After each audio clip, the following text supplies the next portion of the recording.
Bonjour à tous et bienvenue sur la chaîne du Vénérable Apprenti. Comme à votre habitude, vous pouvez placer un like, ensuite passer au partage pour le référencement avec l'URL et la petite flèche juste en dessous et aboutir à l'espace des commentaires pour placer un message soit d'une opinion ou bien une analyse concrète sur les thèmes abordés. Puisqu'aujourd'hui, je vous emmène dans une aventure qui va regrouper pas mal de domaines. On a parlé d'intelligence artificielle, de technologie de façon globale, de la place de l'homme dans ce monde moderne. Allons-nous vers le transhumanisme, post-humanisme? Est-ce que il y aura le cyborg, l'homme augmenté et finalement le surhomme et d'autres qui seront évincés? La question est posée, mais surtout, l'humain, ce n'est pas que du matériel. On sort du biologique. Il y a l'idée même du spirituel, de l'âme, de l'esprit, de la quête de vérité. Nous sommes animés déjà, à la différence de d'autres animaux, par cette pensée. Et c'est pour ça que je vous conduis sur le livre de Marcus Gabriel avec un titre fort éloquent. Pourquoi la pensée humaine est inégalable? La question est posée, c'est même quelque part on est dans l'ordre affirmatif aussi. On veut prouver que les objets inanimés ne seront jamais de l'ordre du vivant qu'à de l'émotionnel qui fait fonctionner ses sens. Nous-mêmes, par la pensée, on atterrit même au sixième sens. Après le toucher, l'ouïe, l'odorat et compagnie, on en arrive à ce cogito, à cet émerveillement. Nous sommes les seuls parmi les autres êtres vivants à s'émerveiller du monde, à se dire que là, c'est pas le fruit du hasard. Non, non, non, non, non. Nous avons des humains qui veulent nous laisser entendre qu'il y a la théorie du Big Bang, l'origine de tout. Boum. Mais pour qui est Big Bang? Il a fallu qu'il y ait de la matière. Qui en est à l'origine de tout cela? Ils n'ont pas la réponse. C'est comme l'origine des espèces de Darwin. Oui, pareil. Table rase sur une histoire qui ne leur convient pas, réécriture, et on aboutit maintenant à l'idée que nous serions issus de mutations épigénétiques avec l'environnement. On mêle un peu de l'expérience des poids de Mendel, et on y mêle, même si c'était pas en accord à l'époque, du lamarckisme, adaptabilité à l'environnement, et hop, on aboutit à cette idée. Que l'homme était cousin du singe, qu'il n'y a pas de Dieu créateur, tout a été comme ça, issu du fruit de cellules en mutation, tout. Et on en a abouti aujourd'hui à une forme très très intelligente. L'humain. Même si pour certains ça peut nous débecter d'en voir qui font n'importe quoi et qui ne se conduisent pas au meilleur d'eux-mêmes, mais c'est ça la force de l'humain. C'est faire des erreurs et être capable de s'adapter à des environnements différents, et à un moment ou à un autre, aboutir à la métacognition, à cette forme de métaphysique, à se dire, là, je suis autre chose que seulement un consommateur ou encore un suiveur. J'ai mon libre choix. Faire le bien, le mal. Et on s'ensuit après sur une quête très très intéressante. C'est pour ça que cet auteur veut bien nous laisser entendre que nous ne sommes pas des zombies, uniquement de matière et morts à l'intérieur, et on se dirigerait qu'au gré des pulsions. Non, nous sommes plus puissants. Et que la machine, programmée par l'humain, ne sera qu'un circuit électrique dans un premier temps, et même en faisant de la chimère, en modifiant des vivants et en se prenant pour le docteur Frankenstein dont je vous avais déjà parlé chez l'Holocauste, nous n'aboutirons jamais à être des dieux, des homo deus, qui créons la vie. Et jamais. La PMA, les idées de croiser des variétés, que ce soit du végétal à l'animal, nous avons pris pour modifier. Nous n'avons jamais créé. Et nous remarquerons que pour certains croisements, ça n'a pas du tout marché. Les bergers allemands, par exemple, ont des problèmes d'arrière-train. On a pas mal d'animaux où l'homme a voulu agir et le modifier, et au final, ça n'a été que dégénérescence. Donc il faut comprendre que nous ne sommes que des petites créatures. C'est pour ça que la méditation première de Descartes, l'idée même de est-ce que je suis dans une simulation? Est-ce que Dieu me trompe pas sur tous mes sens? Puisque certains le remettent sur le devant de la scène et que Marcus Gabriel va l'aborder avec brio. Il va très bien nous expliquer que non. En fait, cette idée, cette faculté de l'imaginaire que nous avons, au point où des fois on sort du rationnel pour se conduire dans du créatif. Et on peut aboutir même à de l'innovation. C'est comme ça que on a eu les machines à vapeur, on a pu développer l'électricité, en arriver même à l'informatique, au supercalculateur et tout. Mais il ne faut pas oublier que tout ça, c'est uniquement une création. Ce sont des outils, d'accord, mis à notre disposition, mais certainement pas des formes d'intelligence. Puisque l'intelligence, déjà, elle ne peut être artificielle, elle ne relève pas d'artifice. Elle dépend de nos sens. Je vous en ai parlé avant. On peut même des fois faire des contresens. L'idée de je sens ce que je vois, j'entends ce que je goûte quelque part. Voyez, ça pourrait paraître un contresens, alors qu'en fait c'est pour montrer qu'il y a plusieurs couches de réalité, de sensations. Et tout ça, ça nous conduit à une intelligence émotionnelle, sensitive, et on dépasse uniquement l'idée même de la logique. Et de l'ordre mathématique, programmé, on a paramétré, et maintenant, s'il y a ce résultat, on aboutit à ça, ok, s'il y a telle donnée qui est entrée, on réagit comme tel, non. Même si on voudrait nous laisser entendre par le marketing que les cerveaux humains, par l'étude de la cognition, des fonctionnements des couches de neurones, de l'axone, etc., et de tout ce qui est de l'ordre du somatique, on en est venu à pouvoir contrôler les humains, c'est faux. Il y a en effet des possibilités d'orientation, de forcing, mais l'humain est fort.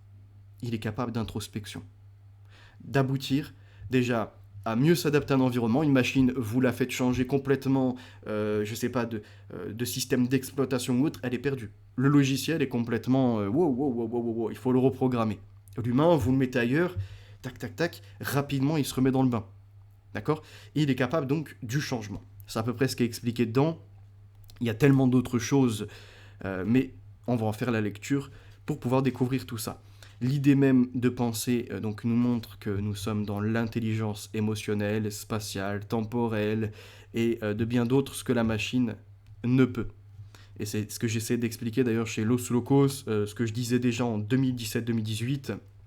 À l'époque, je débattais chez une personne aujourd'hui que je n'apprécie plus, mais il y en a encore les archives. Je disais, l'intelligence artificielle n'aboutira jamais en soi à pouvoir prendre conscience d'elle-même parce qu'elle n'a pas l'ordre vivant de volonté et dedans, c'est d'ailleurs très bien exprimé, il dit, regardez, jouez aux échecs avec un humain. En effet, il y aura des combinaisons des fois qui vont vous échapper. On n'est pas parfait. D'accord. On en aura retenu certaines. Et puis, sur ce jour-là, il y avait en soi une meilleure combinaison à faire, mais j'ai décidé de tenter autre chose. La machine, elle tente pas autre chose. Son objectif, elle a été programmée pour gagner. Donc à la différence de l'humain, elle n'aura pas cette volonté de faire une tentative de différents autres. Elle voudra uniquement mettre ce qui en probabilité aboutira au meilleur score. Donc en fait, elle ne réfléchit pas. Elle agit uniquement par rapport aux données qui ont été renseignées. Et c'est comme ça qu'un humain qui joue face à une IA, déjà ça reste quand même une partie.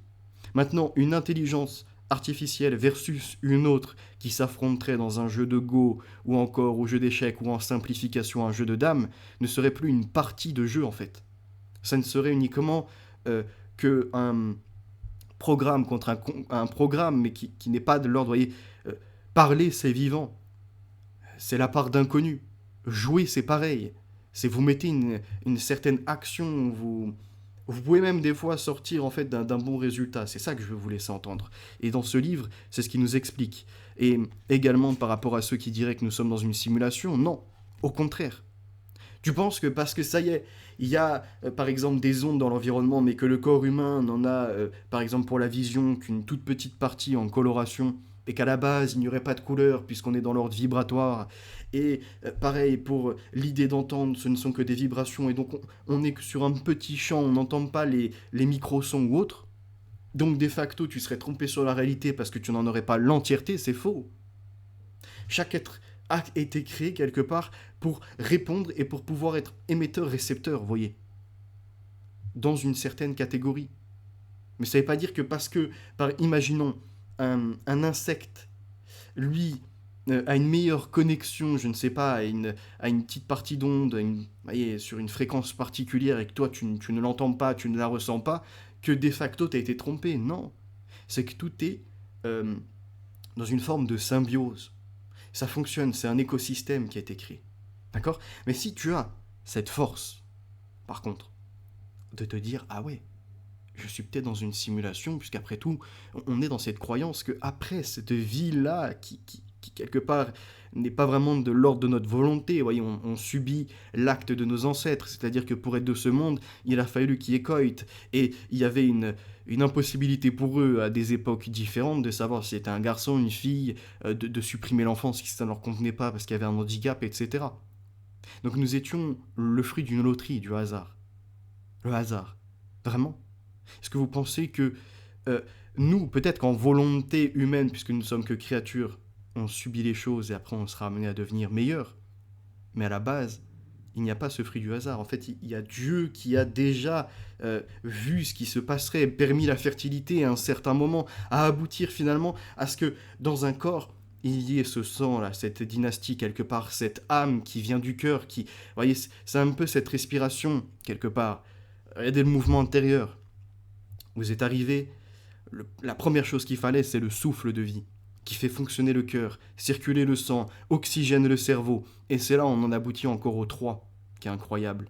Père, Fils et, voyez-vous, l'Esprit. C'est l'idée également de ni plus ni moins ce corps, cette âme et cet esprit. C'est l'idée quoi? Que finalement, le souffle de Dieu au tout début anime l'argile. Mais le potier ne s'intéresse pas à l'extérieur, c'est l'intérieur qui est fort intéressant, c'est là où ça prend vie. Et normalement, nous devions être dans cet état de transmission pour arriver à un moment ou un autre à ce que, ça y est, l'argile soit complet. Et il soit en réalisation. Il ait compris le bien, le mal, l'idée de cogiter, qu'il n'a pas été trompé, qu'au contraire, l'environnement est merveilleux, et compagnie. D'accord? Quand vous commencez à aboutir à ces schémas-là de pensée, vous êtes déjà dans une forme de réussite. Clairement. Et donc, ce que je voulais vous dire, c'est quoi? C'est le souffle de Dieu. Les poumons sont pleins. Activation de cette âme. Parce que, vous voyez, dans certaines époques différentes, on pensait que l'âme était dans le sang, au point où certains faisaient du cannibalisme, voulaient absorber l'énergie de l'adversaire. Et ce sang, comment il fonctionne dans notre corps? C'est le cœur. Il l'active. Pour qu'il soit activé, donc il a eu besoin des poumons déjà. Et c'est comme ça que l'oxygène passe dans ce sang et qu'il en arrive même au cerveau. Et c'est là l'esprit. C'est là, finalement, également ce qui va animer le reste. Vous voyez, l'un ne va pas sans l'autre et sont tous indépendants. Ils sont tous, excusez-moi, euh, inter, interconnectés. Vous voyez, pas justement mis en indépendance, au contraire, interdépendance, c'est là où je voulais en venir. Et donc, tout ceci pour aboutir à quoi? Que on peut des fois se porter dans une philosophie et sortir de la matière. Attention. Et c'est un peu l'idée de une chair dans une chair. Ne feront qu'une chair. Pas uniquement l'homme et la femme qui aboutiront à un mariage ne feront qu'un, auront un enfant, hop, n'aboutiront encore qu'à un, parce que, en fait, leur génétique aura été croisée, aura abouti à un résultat. Voyez, c'est là encore une fois tout le message du Christ qui est bien plus fort dans la Bible, en termes même de biologie, de vérité scientifique, qu'il y en a dans l'islam. D'accord? Quand Jésus dit une chair et une chair ne formeront qu'une chair, c'est incroyable en termes scientifiques pour cette époque. Puisque, en fait, c'est l'homme et la femme qui ne feront qu'un déjà en termes de contrat de mariage, aboutiront à un enfant qui finalement sera le mix des deux ADN, aujourd'hui on le sait, et également l'idée de sortir de la chair, de cette matière, pour aboutir à une autre chair, plutôt universitaire, philosophique. C'est immense ce qui nous est véhiculé. Et c'est pour ça qu'il y a le doute, il a sa place. Mais il faut toujours revenir après à l'aboutissement de si j'ai un doute, je dois en fait poser une question, rechercher et essayer d'aboutir à une réponse, une solution.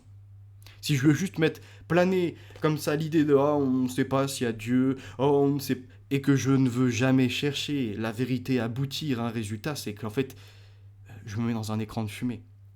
Allez, j'ai créé des conditions, mais je ne veux jamais en voir quelles ont été les fonctions, où on aboutirait. C'est pour ça que c'est très intéressant de se pencher sur plein de sujets. Vous n'êtes pas expert forcément, mais vous allez comprendre petit à petit qu'en mélangeant technologie, philosophie, humain, biologie et compagnie, vous comprendrez mieux ce qu'est le système, ce que vous êtes, et par là vos origines, et peut-être même le devenir. C'est ce livre qui nous intéresse. On reviendra plus en détail parce que je me souviens plus forcément de ce qu'il écrivait sur ceux qui disaient que la vie est peut-être une sorte de simulation, de jeu vidéo. Et ça aboutit à ce que certains disent « je pense, je modifie la matière » et toutes les croyances un peu new ageistes aussi. Pourquoi la pensée humaine est inégalable? Nous allons commencer la lecture, les avant-propos. N'hésitez pas à référencer. Mi 9. La pensée est peut-être le concept par excellence de la philosophie. Depuis Platon et Aristote, elle se comprend comme une discipline qui réfléchit à propos de la pensée. Cette réflexion sur la pensée est à l'origine de la logique. La logique, à son tour, est l'un des fondements de notre civilisation numérique, car sans progrès dans la logique philosophique au XIXe siècle, jamais aucun essor de l'informatique n'aurait été possible. Les deux mathématiciens, logiciens et philosophes, George Boole, 1815-1864, et Gottlob Frege, 1848-1925, ont exercé une influence remarquable sur cette discipline parce qu'ils ont proposé une théorie de la pensée dont ils ont ensuite tiré les premiers systèmes logiques formels au fondement de notre informatique. Donc on remarquera, c'est toujours occidental sur ces facultés-là, développer des innovations en termes de locomotives, d'informatique, de calculateurs, tout ce que l'on veut. Ils ont ainsi apporté une contribution décisive à la révolution informatique et à la numérisation de notre vie quotidienne. Dans ses cours sur la logique, à l'université de Königsberg, nul autre qu'Emmanuel Kant fait la distinction entre un concept scolastique et académique, un Schulbegriff, et un concept cosmique universel, un Weltbegriff de la philosophie. Le concept scolastique est l'élaboration systématique de la théorie, étudiée et transmise dans les instituts de philosophie et les colloques où l'on réfléchit à l'articulation des concepts fondamentaux sans lesquels notre propre rationalité nous resterait incompréhensible. Kant a donné le nom de cette démarche à son célèbre livre « La critique de la raison pure ». A l'inverse, l'étude du concept cosmique est une activité qui a à faire avec la science des fins dernières de la raison humaine, dont notamment la question de savoir ce qu'est l'être humain, ou qui est l'être humain, et en quoi notre faculté de penser consiste vraiment. Ne sommes-nous qu'une simple composante de la nature ? Certes, particulièrement intelligente, un animal ébloui par cette intelligence ? Ou l'homme serait-il témoin d'une réalité non sensible ? Je cite. Cette conception élevée confère à la philosophie sa dignité, word, c'est-à-dire sa valeur absolue. Et effectivement, elle est même la seule à ne pas posséder de valeur qu'intrinsèque et à confier originellement une valeur à d'autres connaissances. Fin de citation.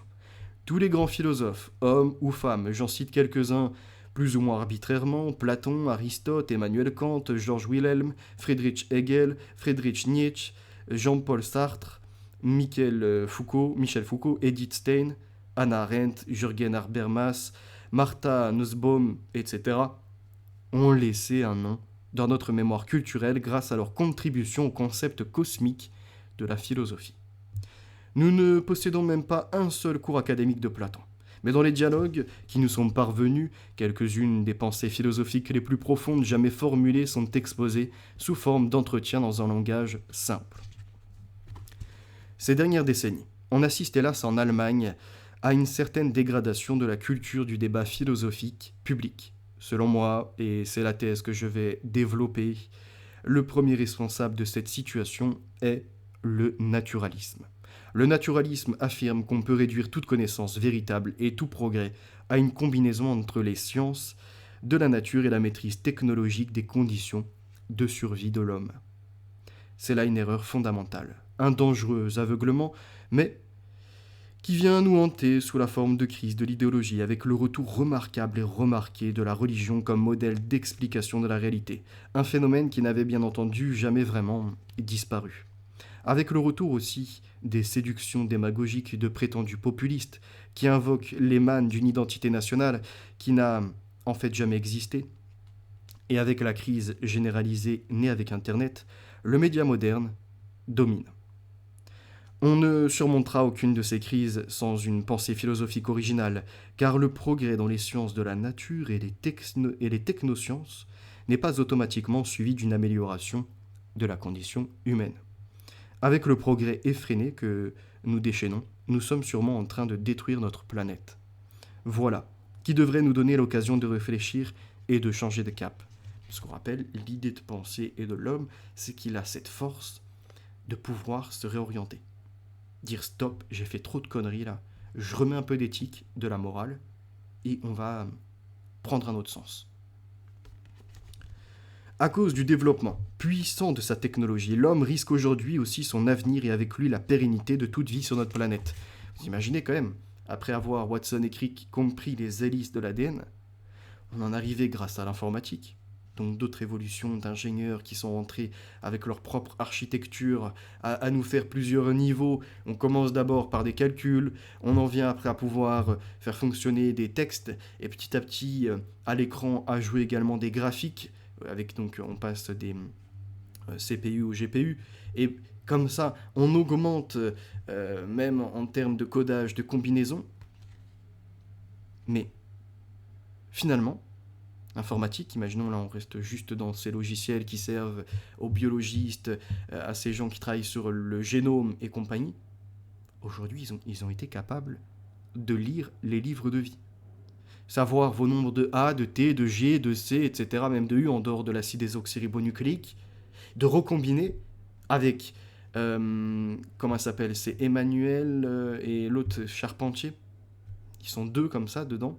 J'avoue, je sais plus trop les noms en tête, des généticiennes, une française et je crois une qui était au Canada, un truc comme ça. Et ils ont donc le ciseau CRISPR-Cas9. On sait que Cas9, c'est en fait une protéine qui permet donc de découper, de casser à des séquences de la cassette, on va dire ça comme ça, de l'ADN spécifique, et de tenter après de recombiner. D'accord. De faire muter, pourquoi pas même. C'est-à-dire que là, ils ont la puissance de modifier des insectes, des animaux. Pas d'en créer encore à partir de rien ou comme ça de cellules, même si il y en a beaucoup qui jobent sur l'idée de chimères. Et pourquoi pas même les très riches, après les œuvres immondes qu'ils nous exposent dans des musées, on peut se douter que leur démesure, l'ubris qui les habite, fait que de leur haut tour d'ivoire, allez, j'aimerais bien voir là dans cet angle des animaux empaillés qui n'existent pas, ou redonner vie à ce qui avait pu disparaître. Et ça a été le cas récemment avec des loups, il me semble. D'autres voudraient une sorte de Jurassic Park. Donc vous voyez où ça peut nous mener. Imaginons même, parce que moi je crois pas trop dans les dinosaures, pour être honnête. C'est pas parce qu'il y a des squelettes, il y a quelques restes que on devrait y croire. Après peut-être que je fais une erreur. Hein. Attention, je l'impose pas, encore une fois. Des fois je parle avec une certaine attitude et les gens pensent que j'impose ma pensée. Pas du tout. J'essaye en tout cas d'être dans une insertion, mais tout en expliquant bien que ce n'est pas une affirmation sûre à 100%. Mais, pour revenir au thème, je ne crois pas forcément en ces dinosaures, parce que pour moi, quand on regarde par le passé les cirques et comment fonctionnaient certains, eh bien, ils jouaient sur les illusions. D'accord, ils voulaient créer comme ça des monstres et compagnie. Et je me dis peut-être que pour obtenir beaucoup de financement et faire d'autres travaux, plus particulièrement sur le vivant, récupérer, avoir des archéologues, des historiens et tout ce qui peut en être comme ça autour des thématiques vraiment du vrai vivant, il a fallu impressionner un public. Et donc lui mettre des créations, comme ça il y a beaucoup de visites, les gamins y vont aussi, il y a toute une histoire qui est racontée autour, qui pourquoi pas on peut en plus modifier notre conscience première de l'origine du monde, à dire ça comme ça, avec l'idée qu'il y a déjà eu une extinction, attention, pour faire fonctionner finalement un imaginaire de attention, il y a déjà eu comme ça une météorite qui a détruit, on pourrait nous aussi détruire, nous sommes fragiles et ramener une humilité, je pense. Si j'en revenais à ça, c'était par rapport à cette idée donc de cette démesure actuelle, cette capacité clairement informatique d'avoir modélisé les vies, de vouloir des croisements. Pour les intéresser, je vous invite vraiment, alors, même si c'est de la science-fiction, on fait la différence des choses, mais on voit aussi les parts d'échanges avec les scientifiques, les créateurs de demain, les chercheurs, etc. La série V de 2009. Dedans, vous avez des reptiliens. Je ne crois pas en ça, d'accord, qu'on soit sur les bons termes. Mais je pense que l'image, et dans un film comme dans une BD, il faut comme ça vous montrer les méchants. Et comme on veut les laisser humains, il a fallu qu'ils soient intérieurement différents. D'accord. Donc dans cette série, ils ont mis un reptilien qui renvoie donc quelque part reptile, serpent, ancien, finalement la part humaine mauvaise, la descendance de ce serpent ancien, face à la descendance de Ève. Ça serait un peu ça l'image à avoir dans cette série. Et donc dans cette série V de 2009, ils font quoi? Ils arrivent, ils sont présents avec nous depuis tout le temps, on nous fait croire à une invasion, d'accord, du projet Bluebeam ou non, mais bon, ça pareil. Serge Mona s'est trompé, mais on reviendra plus tard sur ce sujet. Et quel est l'objet de ces gens qui seraient venus d'une autre planète, ou en tout cas qui travaillaient? On s'aperçoit que c'est des très grands scientifiques. Ils ont développé des appareils, mais dont on n'a même pas encore aujourd'hui la connaissance. Un peu comme si c'était les militaires qui nous étaient imagés. Et leur objectif, c'est quoi? De déclencher une crise, d'accord? Ils parlent notamment d'un virus à un moment, d'injecter ce qu'ils appellent le R6 pour tracer les gens, mais surtout de cette injection, d'établir un livret de vie, d'accord? Donc une base de données où on voit finalement le génome des gens qui ont été amplifiés ou non à leur polymérase, réaction en chaîne ou ce que l'on veut, peu importe, ça c'est un autre débat. Mais le sujet c'est quoi? C'est que ces gens dans la série V de 2009, ils veulent passer de la sélection naturelle, où d'ailleurs normalement on est censé être uniquement les meilleurs, donc on se demande comment des handicapés ou des personnes ayant des cancers qui se développent par la suite auraient pu encore résister après des milliers et milliers d'années. C'est pareil, là y a un manque de logique là-dedans, mais bon, passons. Moi je suis pour que toute vie reste sur place, hein. Sur Terre, il n'y a pas de souci. Chacun a sa dignité, etc. Faites-moi pas un procès bizarre. Mais dans cette série, c'est finalement qu'on aboutit à la sélection artificielle. Et on nous dit, en l'espace de 10 ans, on va être capable de faire 5000 à 10 000 ans de bons. Parce qu'ils vont faire des croisements qui normalement auraient nécessité tout simplement des descendances humaines qui vont avec telle et telle famille, et qu'il aurait fallu que, hop là, les meilleurs, comme ça, concepts, les meilleurs aboutissements soient eux-mêmes à se croiser avec des meilleurs et des meilleurs et des meilleurs, et voilà. Et donc ils ont un programme informatique qui leur sert à ça. Ils doivent prélever comment dirais-je? D'abord, ils prélèvent l'ADN des humains et ensuite ils doivent aller chercher ces humains pour recombiner dans un appareil et créer un être dans le présent, mais qui serait issu comme s'il y avait eu, je ne sais pas, 10 000, 15 000 ans d'histoire. D'accord? Une forme d'antichrist quelque part. Puisque on lui ouvrirait la peau, en fait, sa génétique serait capable, parce qu'on y aurait mêlé, je ne sais pas, la faculté, je crois que c'est des lézards, il me semble, où la queue est coupée, elle repousse, donc cette idée même, vous voyez, de pouvoir se soigner soi-même, et c'est comme ça, en recombinant l'ADN. Il faudrait aboutir à ça. Donc ce projet, j'ai beaucoup divagué par rapport à ce scénario, mais c'est important de le rappeler, c'est que l'humain, s'il a cette force de vouloir faire un travail à tout améliorer, l'inverse est possible. Il peut créer des super virus, il peut en aboutir, on l'avait vu pour les virus de ce qui était, alors comment ils appelaient ça, leur faire du gain d'effet, mais il y a un nom spécifique. Un gain, j'ai plus le terme, vous pourrez peut-être me le mettre en commentaire, mais voilà, où on lui fait finalement prendre plus de puissance. Il aura cette possibilité de se répandre plus vite et d'avoir une mortalité. Parce qu'on rappelle, les virus, en fait, sont morts. Leur seul moyen où ils vivent, c'est quand ils sont dans un autre. Ils ont besoin, en fait, de se nourrir. Et un peu comme un zombie, quelque part. Bon. Fin de digression, revenons-en aux écrits. Le nouveau réalisme, dont je présente les grands axes théoriques dans la trilogie que clôt ce livre, une trilogie pour laquelle j'ai franchi les murs de l'université pour aller à la rencontre d'un large public, présente ma proposition pour triompher des fautes de raisonnement dont nous sommes captifs, avec leur cortège de méfaits qui hantent les domaines social et humain, et en particulier, selon l'expression de Hegel, cette peur de vérité, qui déferle actuellement sur nous, ou bien cette peur de la connaissance, comme l'appelle le philosophe américain Paul Boghossian, qui a déjà critiqué bien des erreurs de raisonnement à l'origine de la post-modernité, entre autres celle qui prétend qu'il n'y aurait absolument ni vérité, ni fait objectif, ni réalité. Et ceux qui disent ça, c'est les premiers adeptes de la simulation. Ce que nous voyons, c'est pas vraiment la vraie couleur. Ce que nous touchons, ce sont des atomes. Alors après, pareil, je crois qu'on va arriver à Démocrite, il me semble qu'il sera expliqué avec l'idée de l'atomisme. Hein. Tout est atome, nous ne sommes que dans la matière finalement. Et nous sommes trompés, quoi. C'est une simulation.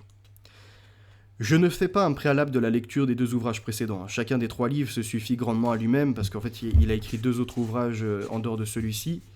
Et il se nomme « Pourquoi le monde n'existe pas ? Pourquoi je ne suis pas dans mon cerveau ? Pourquoi la pensée humaine est inégalable ?» Donc, les 3 livres.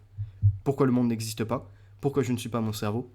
Et celui-ci. « Pourquoi la pensée humaine est inégalable ?» Et comme on ne voit pas de point d'interrogation, c'est donc de l'affirmatif. 19. Introduction. On va dans le cœur, on a une demi-heure, ça nous laisse encore un peu de temps. L'homme est cet animal qui ne veut pas être un animal, parce que dans un passé indéterminé, il s'est mis à réfléchir à ce qu'il est, ou à qui il est, vraiment. Parce que nous avons implicitement, ou de façon explicite, une image de l'homme. Nous revendiquons aussi d'avoir des idées de ce qu'est une bonne vie, ce qui vaut le coup d'être vécu. Et c'est là où des fois certains même arrivent à l'eugénisme. Il y a les bien-nés. Il y a après l'idée de l'entropie, le bon lieu. Ah, c'est absolument là que je dois être. C'était défini. L'éthique. La discipline qui réfléchit entre autres à ce qu'est une bonne vie repose sur l'anthropologie qui s'intéresse à la question de savoir ce qui différencie exactement l'homme des autres êtres animés et du domaine inerte, inorganique de l'univers. Notre image de l'homme est étroitement liée à nos valeurs. Une valeur morale est une ligne de conduite humaine. Elle distingue les actions qu'on peut faire, donc les bonnes, les convenables, c'est-à-dire celles qui sont moralement justes, et celles qu'on ne doit pas faire, les mauvaises donc, moralement inacceptables. C'est là, toute est l'idée dans les religions du monothéisme du premier fruit qui a été croqué, qui était interdit, en l'occurrence. Ce qui est étrange, c'est qu'il y a 2 arbres. Réétudiez la Genèse, vous verrez, il y a 2 arbres. Il y en a un, c'est le fruit de la connaissance du bien et du mal. D'accord ? Et il y en a un autre dont on n'entend pas parler après, mais qui est juste cité rapidement, c'est l'arbre d'immortalité. Et le truc, c'est que Dieu lui dit à Adam et Ève, vous ne mangerez pas de ces fruits. Et moment de désobéissance, Ève est tentée par un serpent qui n'est pas un serpent. Il n'est pas aujourd'hui cet être rampant sur son ventre, il est fort différent. Alors, qu'est-ce qu'il était exactement ? Aujourd'hui, le serpent, du coup, c'est le programme informatique, vous l'avez compris. Il programme avec un serpent. Mais revenons-en au tout début. Il est interdit de désobéir. Mais désobéir, si on le fait, c'est donc le mal. Mais si on n'a pas la connaissance du bien et du mal, désobéir est une action comme une autre. Et c'est ce que, finalement, fait Ève et poursuivra Adam. Ils vont aller prendre le premier fruit pour se rendre compte, après, de l'erreur. C'est-à-dire de la désobéissance à Dieu. Au début, ils ne pouvaient pas le savoir. Au moment où ils croquent le fruit, ils ne comprennent pas. Quand Dieu intervient et que finalement, ils en ont après la définition, ça y est, ils l'ont croqué, c'est en eux, ils en ont l'énergie, la connaissance quelque part. Et ça y est, ils savent le bien et le mal. Et là, à ce moment-ci, on a cette phrase de ça y est, ils sont comme nous. Alors c'est pareil, ils sont comme nous, et je crois qu'il n'y avait qu'un Dieu. Ça voudrait dire donc que finalement, Jésus est avant le monde, ce que je vous dis depuis tout le temps, mais bon, passons. Et dedans, après, il y a un dernier fruit justement qui ne doit pas être croqué. Et c'est là tout le dilemme de notre vie.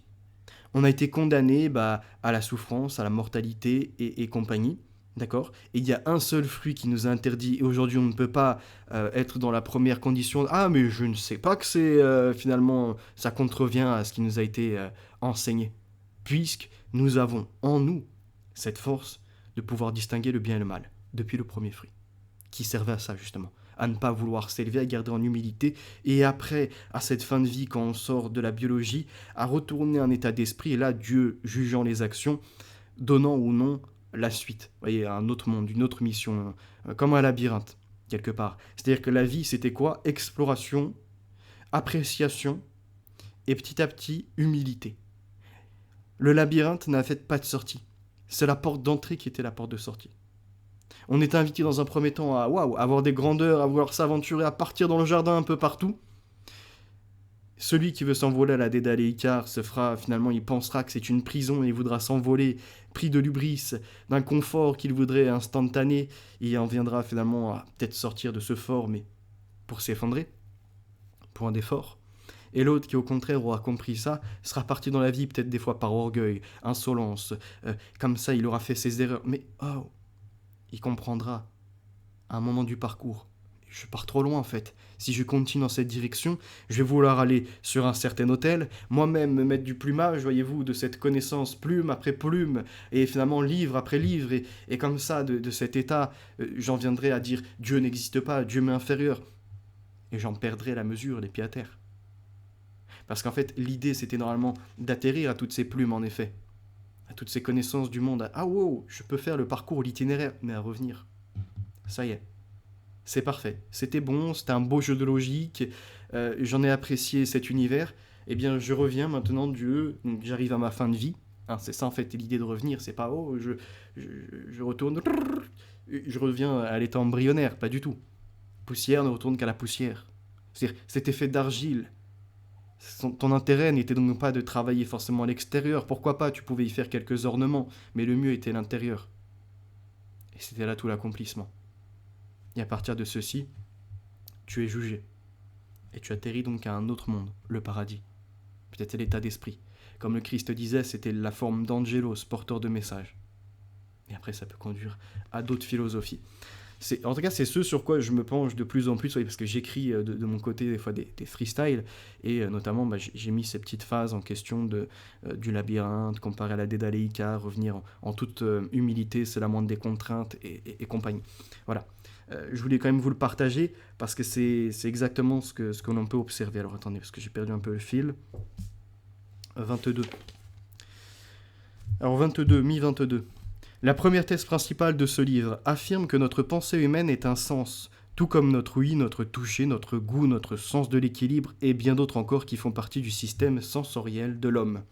Cette thèse principale est mobilisée contre cette idée très répandue aujourd'hui que notre pensée est un processus, un mécanisme de traitement de l'information recomposable pour l'essentiel dans l'oxyde de silicium ou dans toute autre matière d'une puce. On en arrive au TIC sans éthique. Ça, j'aime bien le dire aussi. TIC, technologie de l'information et de la communication, sans éthique, de l'ordre moral. D'accord ? sans même une adaptabilité quelque part au public. C'est universel, c'est imposé. Bref, un processeur, un ordinateur pense tout autant, c'est-à-dire tout aussi peu, que le bras vieux fichier de notre bureaucratie analogique.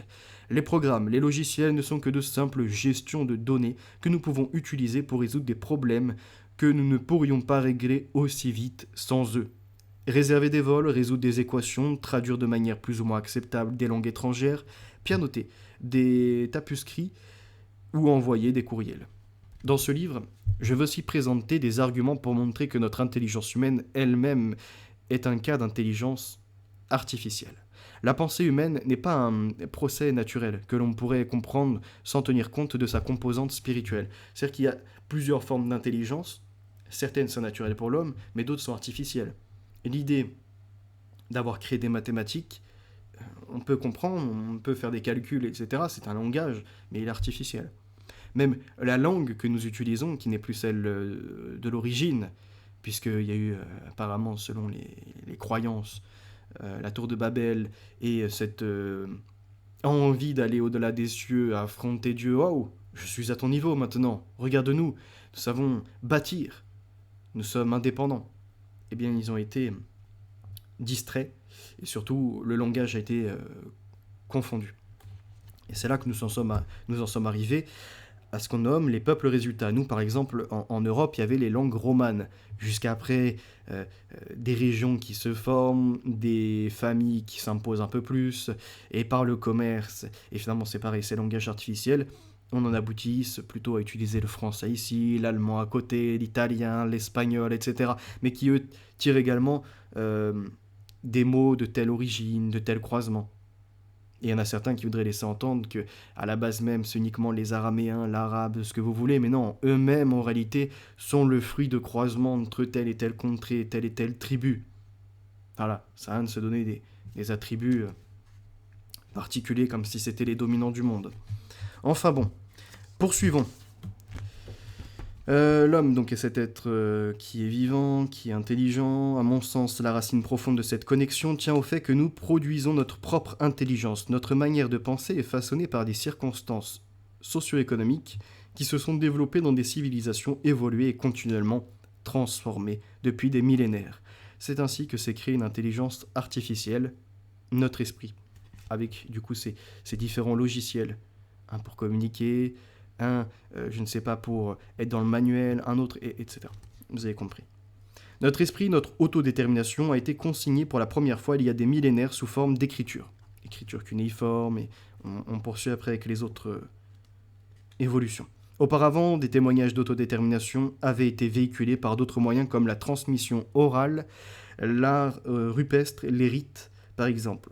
Cette transmission nous façonne, nous marque, parce qu'elle nous confronte à la question de savoir ce que nous voulons devenir, ce que nous voulons être demain. Depuis des millénaires, la vie humaine tourne autour de la question de savoir qui est l'homme et ce qu'est l'homme. Une des plus anciennes réponses connues dit que l'homme est cet être vivant doué de raison. C'est Aristote qui affirme dans une formule pertinente que l'homme est un zone, logon, echon, l'être vivant qui, selon la traduction de l'expression et la compréhension qu'on en a, dispose du privilège du langage, de la pensée ou encore de la raison. C'est pour ça que, quand il est dit « l'homme est fait à l'image de Dieu », mais Dieu est, on nous le dit, immatériel, il n'a pas de forme, il est invisible. Donc comment l'homme que nous voyons aujourd'hui pourrait être de forme invisible ? Et là, on en prend acte, parce que je vous ai déjà détaillé, par la lecture que j'ai de la Bible entre autres, l'alpha et l'oméga. Au début était la lumière, et c'était celui par qui tout a été fait.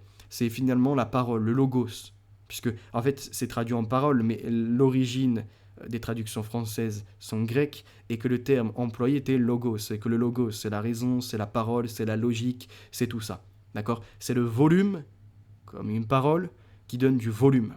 C'est un peu également le volume en géométrie qui abrite un autre volume. Carré, dans le cercle, etc. Voyez-vous, enfin, même si normalement c'est pas du volume, on serait plutôt sur des sphères et des cubes, etc. D'accord ? L'idée est là. L'idée est finalement que il y a Dieu, il y a un dictionnaire, il y a une parole. Et que ce volume en question donne à chaque mot son sens, et que les mots sont formés de lettres, d'accord ? Et que finalement les êtres en sont formés de lettres. Et que nous pourrions arriver après ces idées un peu d'homophonie, vous voyez, le mot dans le mot, encore le volume dans le volume, de la lettre qui abrite les lettres, d'accord ? De la lettre que l'on pourrait rédiger, qui abrite en fait ces lettres composées, qui en arrivent à des sens, on va dire à des mots et à des phrases qui en sont à la base. Eh bien, j'ai l'impression que lors du vivant, donc comme on dit, l'homme est au-dessus des autres parce qu'il a le langage, d'accord ? Eh bien, je pense que si nous sommes faits à l'image de Dieu, et qu'en fait nous arrivons à Adonai Yeshua Barelli, c'est-à-dire à Jésus. Jésus est la parole à la base, et la lumière, et que c'est la parole. Il a dit qu'il soit et il fut, que la lumière soit et elle fut. C'est-à-dire que tout vient s'animer par ce langage-là, et quand on étudie la lumière, on voit qu'il y a des ondes, d'accord ?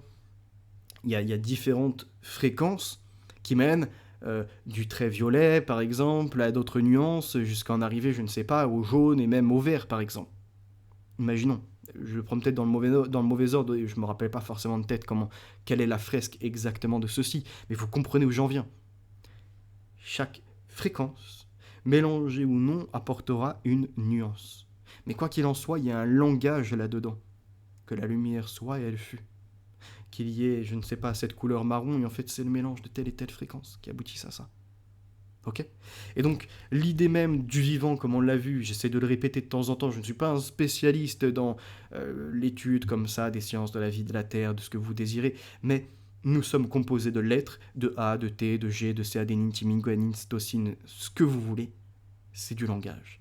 Vous touchez une table, c'est du langage également.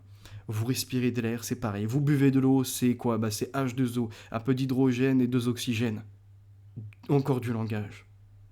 Incroyable. Et là, on comprend que nous sommes faits à cette image, à la compréhension d'un langage qui nous entoure, au point où aujourd'hui, on en arrive à décrypter certaines parties.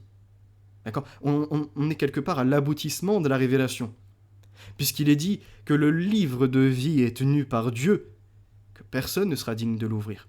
C'est-à-dire, même les gens qui auront compris de quoi il est question ne pourront pas l'ouvrir. Il n'y en a qu'un seul, c'est Jésus. Il viendra, il le prendra. Parce qu'en fait, tout ce qu'il nous a annoncé en soi s'accomplit. Là, actuellement, il dit « Priez, Par exemple, soyez par exemple 2 à prier. Je serai déjà entre vous. Je serai même déjà en vous. Mais on comprend mieux pourquoi, parce que tout a été fait par le Fils. Et que le Fils n'est pas de façon anthropomorphique comme on pourrait le voir. Oh tiens, il y a un père et il y a un fils, mais comment il pourrait avoir un fils s'il n'y a pas de mère? Ça n'a rien à voir. Le terme de fils a été employé pour essayer de mettre une certaine compréhension d'un héritage, on va dire d'une réalisation, d'un croisement de ce que vous voulez. Mais en fait, le fils même, dans l'explication, quand Jésus est obligé de se faire chair pour communiquer avec les hommes, est arrivé en toute humilité, descendre en réalité de là où il est, se placer en dessous des anges, en dessous des créatures, ceux à la base où il en est à l'origine. Mais il en est à l'origine parce qu'il est le logiciel quelque part.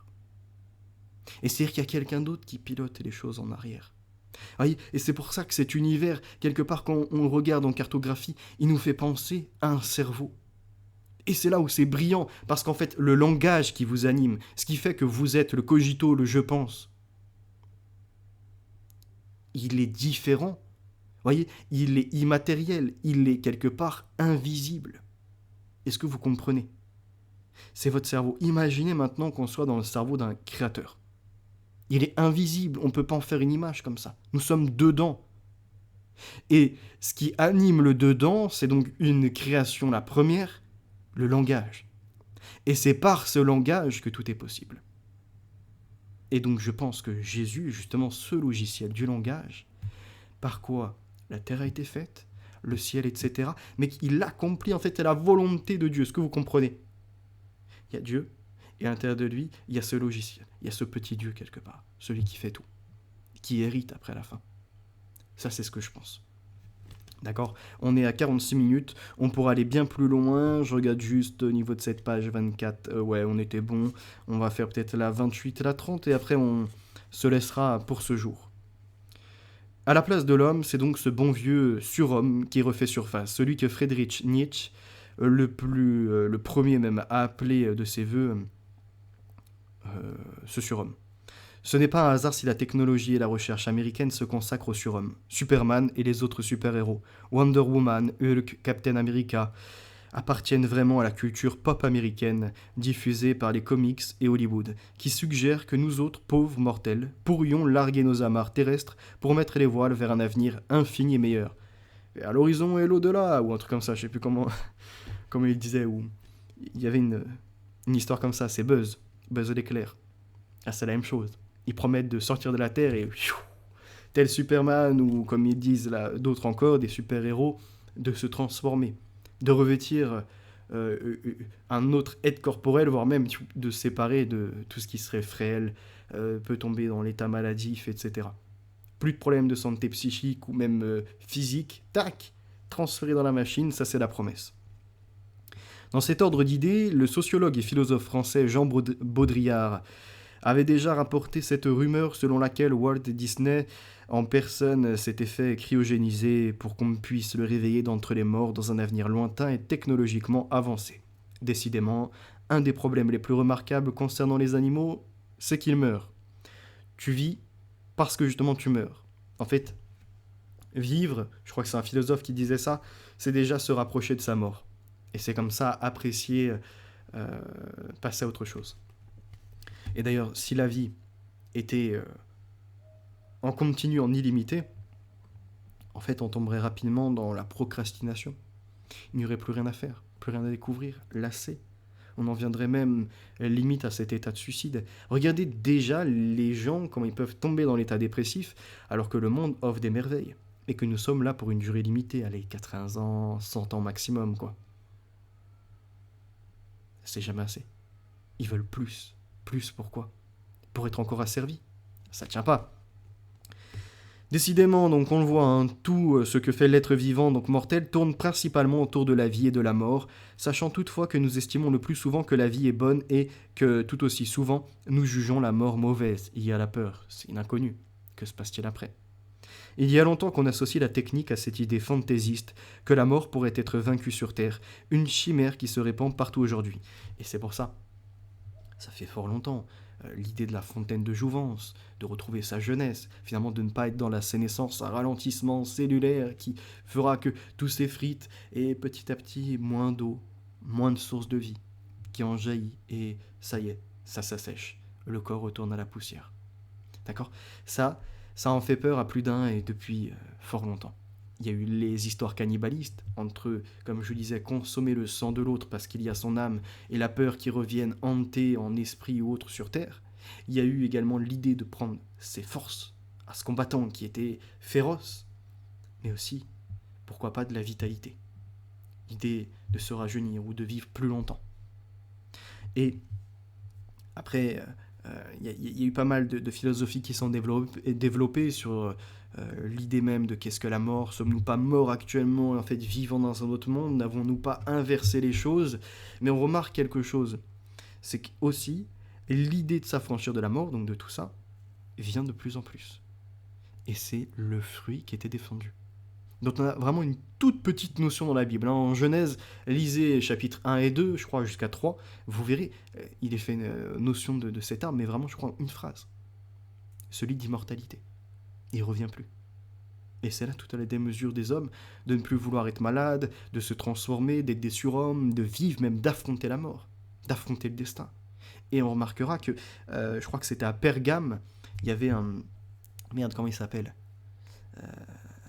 Il était appelé Satan, mais il a un nom particulier, c'était un médecin.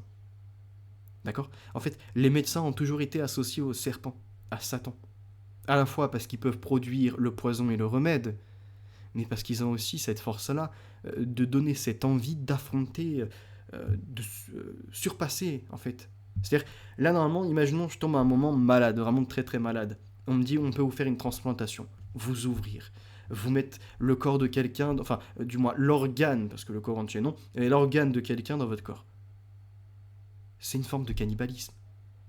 Peut-être que la personne venait juste de décéder et tac, on l'a découpé, on l'a fait en pièces détachées pour que d'autres qui devaient décéder en soient. Peut-être de souffrance ou non, à la rigueur, on peut l'entendre, mais c'était le destin. Après, il y en a qui vont dire le destin, c'était aussi peut-être que quelqu'un qui vient à la mort, eh bien, on puisse l'ouvrir et redonner vie et poursuivre la vie de quelqu'un. Vous croyez vraiment que Dieu, il désire ça ? Je n'en suis pas sûr.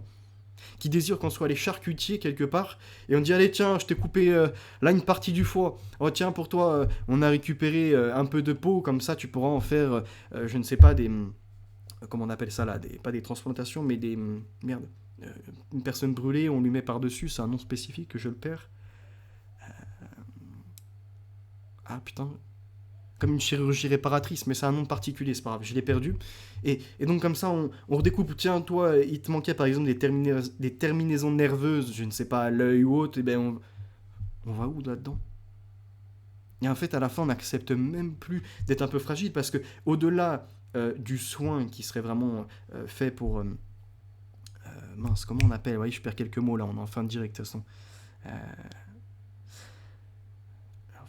On a la médecine qui fait la réparation, qui finalement soigne le malade, c'est un nom particulier, et il y a l'autre, l'idée de mélioratif. J'ai perdu le premier terme, c'est pas grave, mais il y a le deuxième, mélioratif. Et là, c'est t'es même pas malade, mais t'anticipes. T'as fait, je ne sais pas, un bilan, on t'a dit, ah là, tu risqueras ça, et du coup, tu dis, allez, mettez-moi des nanotechnologies là-dedans, là. Transformez-moi en cyborg. Je ne veux même pas affronter la moindre souffrance. Et finalement, ne plus vouloir vivre ces souffrances, comme être dans cette idée d'épicurisme. On est au maximum, vous voyez. Il y a un autre terme, là, philosophique aussi. Tolstoï ou un truc comme ça, je ne sais plus comment il s'appelle ça, bref. L'idée de jouir de la vie, de ne jamais avoir de difficultés, de ne rencontrer aucun obstacle, d'être toujours au sommet, mais en fait, à ne pas vivre les hauts et les bas, vous êtes seulement dans des ébats, mais il y a un moment, à force de vous faire baiser comme ça, il faudra assumer, quoi. Vous êtes dévalué, vous avez perdu la dignité. La vie est bien plus intéressante, bien plus... Voilà. Bon. Je fatigue un peu après une heure. Je vous avoue, j'ai d'autres choses à faire aussi. Attendez quand même qu'on finisse, j'aimerais bien finir sur ça. Il y a longtemps qu'on associe donc la technique à cette idée fantaisiste que la mort pourrait être vaincue sur Terre, une chimère qui se répand partout aujourd'hui, liée au désir pathologique d'anéantir notre animalité pour, telle la chrysalide en papillon, nous métamorphoser enfin en nymphorgue. Donc ce cyborg, uniquement bidouillé avec des informations numériques. Si nous diluons notre être dans des informations sur nous-mêmes, il n'est pas impossible que nous implémentions notre esprit dans un hardware amélioré, donc un matériel amélioré, une vision minutieusement mise en scène dans Westworld, qui est une excellente série américaine. Dans un parc à thème futuriste, vivent des hommes et des robots impossibles à distinguer des hommes et qui profitent de la situation. Donc là, c'est le synopsis. Je vous laisserai le découvrir, on va le passer. Je ne vais pas non plus vous spoil, en plus il met 2-3 trucs. On finit à la page 30 et après ça sera bon. Tic, tic, tic, tic, tic, tic, tic, tic. Donc il se trouve que... Ah oui, ça c'était pas mal, je veux le lire. Mais toute cette fantaisie restera irréalisable. C'est pourquoi, à l'encontre de cet escapisme, je plaide pour un humanisme éclairé.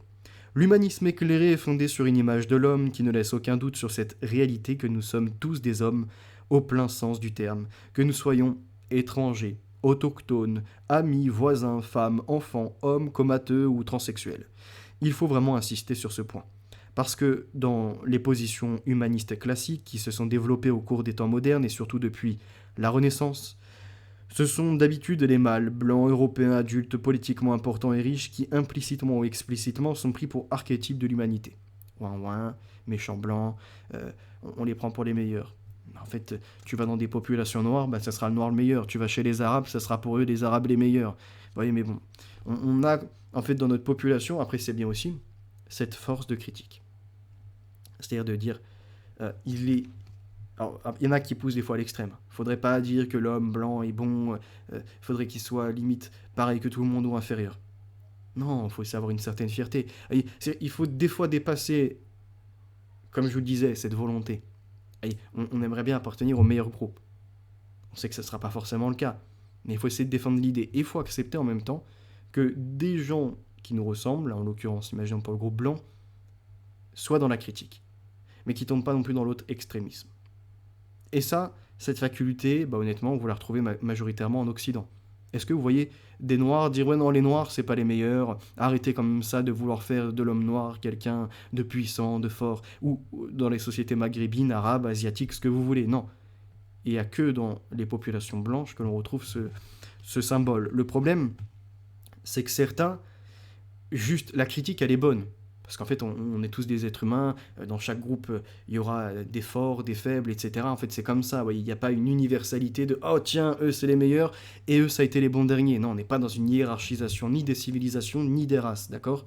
Mais vous remarquerez, par contre, que de la critique, certains en viennent à la haine, et en fait, trouvent que c'est une sorte d'abomination, quoi. Il faudrait voir dans l'homme blanc que la misère, que le pire. En fait, ils critiquent pour aboutir... ils se mettent dans les pantoufles de ce qu'ils ont détesté. Finalement, ils inversent. L'homme blanc serait le bon dernier, les autres les premiers. Il y a un livre que je vous lisais récemment, là. Un mec...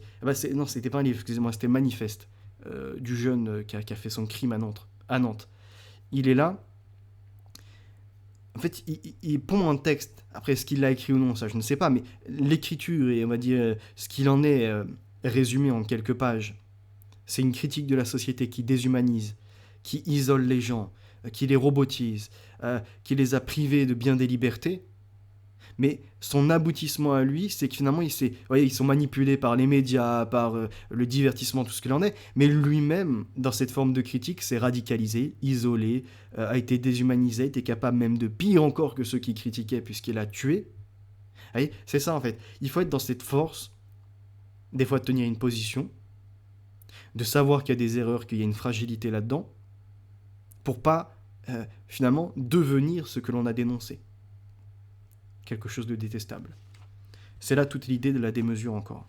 Même certains écrits de Kant sont hélas hantés d'hypothèses racistes et misogynes. C'est ainsi qu'il dénie leur humanité à des hommes qui lui sont profondément étrangers. Alors pareil, sur quel argument là c'est minable, tels ces habitants de l'hémisphère sud, en déclarant par exemple que la race des nègres vient de la forte croissance des animaux. Il se trouve que Kant n'est pas qu'un raciste notoire, mais avant tout un théoricien de la dignité humaine universelle, ce qui pose la question de savoir comment il pouvait réunir les deux thèses en une seule personne. Comment il pouvait enlever des droits des humains et en même temps vouloir défendre cette notion de dignité. Ça tient pas.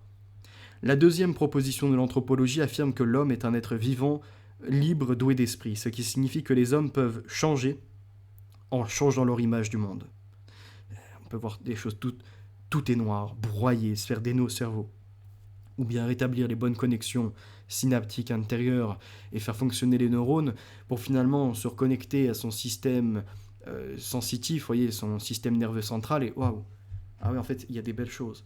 La douceur d'un truc, l'odeur d'un produit, waouh, ces beautés de paysage que l'on peut observer, ou encore l'appréciation d'entendre, je ne sais pas, une belle chanson où quelqu'un portait des propos corrects. Finalement, se reconduire au beau. Il n'y a pas que du mauvais. Et donc, cette force de changement, de bascule, quelque part, l'homme l'a. Mais il lui faut des impulsions, ou bien des stimuli, pour en arriver à ça. Et c'est pour ça qu'il ne faut jamais être comme ça dans un défaitisme. Au contraire, toujours se porter vers le bon. Notre liberté d'esprit consiste en ce que la forme de vie, notre Lebensform, humaine, se détermine elle-même. Nous définissons notre être homme sur cette base. Nous découvrons les valeurs morales qui servent de ligne de conduite à nos actes. Ce qui ne veut pas dire que les hommes agissent toujours ou selon toute probabilité comme le leur prescrivent leurs valeurs. Notre liberté d'esprit signifie justement que nous sommes capables d'agir comme ci ou comme ça, moralement ou amoralement. Mais elle signifie aussi que nous ne pouvons absolument rien faire sans normer notre comportement et définir des orientations. Et c'est même là où, des fois, sur le moment même, on sait qu'une action sera néfaste, on la produit quand même. Mais vous voyez, il y a en nous, en fait, ce fruit qui a déjà été croqué. Le bien et le mal, on le connaît. Il est au fond de nous, il y a le regret. J'aurais peut-être dû agir autrement. Je devrais peut-être m'excuser, accorder du pardon. Ça, c'est cette intelligence qui est en nous.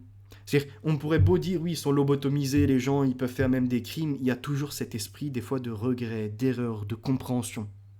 Pour certains, ils l'ont refermé, ils veulent absolument, ils veulent l'étouffer, ne pas l'entendre, mais cette petite voix existe, même infiniment, je ne sais plus comment on dit, bref, de façon toute petite. Voyez-vous, j'en perds des fois un peu le latin, le vocabulaire, mais c'est ça, elle existe intérieurement. Il faut juste lui laisser un peu d'ouverture. Et c'est comme ça qu'on se conduit à être meilleur, mieux. Aujourd'hui, à l'époque moderne, l'ultime horizon de notre autodétermination, sa vertu suprême, est déterminé par la conception que nous avons du genre humain. Nous ne sommes plus en quête d'une vertu suprême extérieure à l'homme, logée dans un monde divin. Nous la cherchons en nous-mêmes, ce qui ne signifie pas que nous sommes guidés par la voie de la conscience, mais que nous pouvons nous gouverner, nous contrôler sans recours extérieur parce que nous reconnaissons que nous sommes tous des hommes. C'est ainsi que l'époque moderne règle sa conduite selon l'idée d'un homme porteur de raison et qu'elle reconnaît naturellement parmi ses fins la valeur de la vie non humaine animale. L'humanisme éclairé exige donc aussi la reconnaissance des droits des animaux et des soins à apporter à l'environnement afin de protéger les conditions de vie des hommes et des autres animaux vivant sur notre planète. Et après, ça se poursuit, mais ça sera tout pour aujourd'hui.